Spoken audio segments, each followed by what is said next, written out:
अगो तू मान मारते कसे? मला सांगा, मगाशी तुमच्या मागे जी पोरगी येत होती ती कोण होती? तुझा डोका फिरलाय की?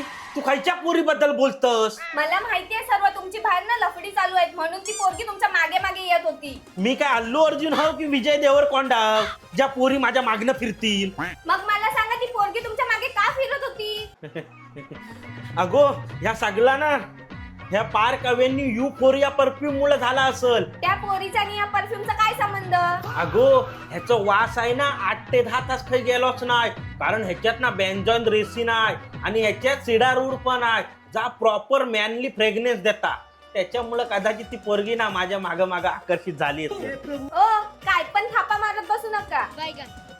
तुझा ना स्वतःच्या भावावर कधीच विश्वास नाही, ह्या माझं ना आधीपासूनच माहिती आहे. पण जरा स्वतःचा मोबाईल उघडून बघ, या प्रोडक्ट आहे ना फ्लिपकार्ट वर बेस्ट सेलर आहे आणि पॉझिटिव्ह रिव्ह्यू 10,000पेक्षा जास्त.